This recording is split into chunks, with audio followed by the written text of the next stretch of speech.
When looking over the manual operated firearm, especially like bolt actions and pump actions and lever actions, some critical fouling areas would be the bore and rifling.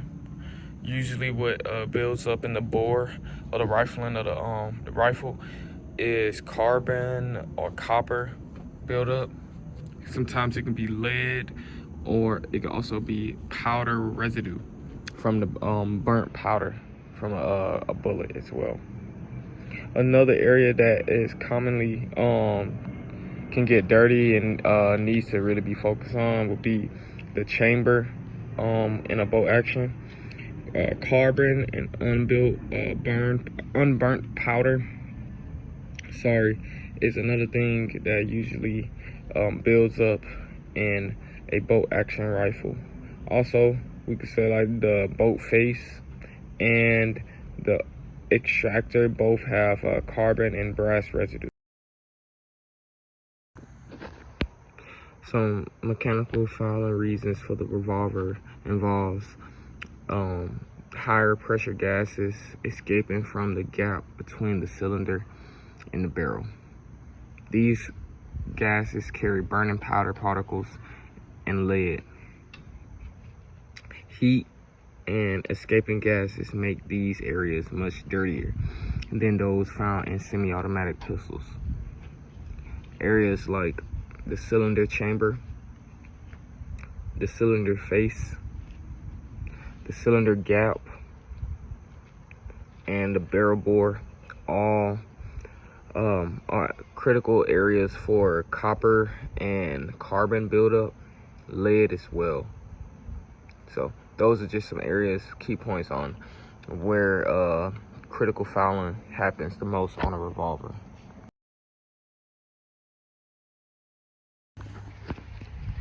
When looking at blowback firearms, a blowback firearm relies heavily on the bolt mass and spring pressures to delay the opening of the actual chamber.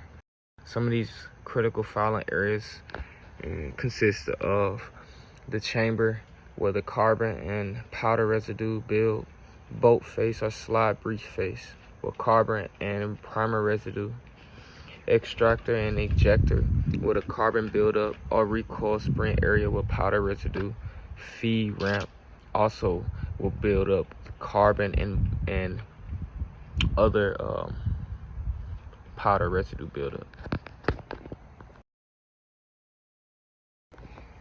When looking at the critical fouling areas of a semi-automatic handgun, the barrel and slide remains locked together during the highest pressure stage of firing. Once pressure drops, they unlock and cycle rearward. Residual gases still enter the slide, creating fouling on the breech face, extractor, rails, and recoil springs. Friction between moving parts also trap carbon and other debris as well. Some of these critical fouling areas for a semi-automatic handgun include the barrel bore, where carbon, copper, and lead will build. You also have the chamber, where carbon will also be there as well. The feed ramp, where powder residue and bullet material will also lie. You also have the extractor, where carbon will also build up.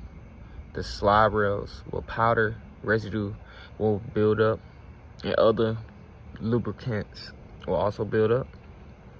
Recoil spring assembly.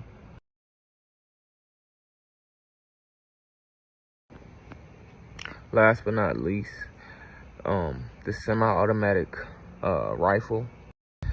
The AR is, like I said, a gas-operated firearm. The mechanical reasons for this fouling in this type of category is that the gas-operated rifle diverts hot and high-pressure gases from the barrel through the gas system to cycle the action.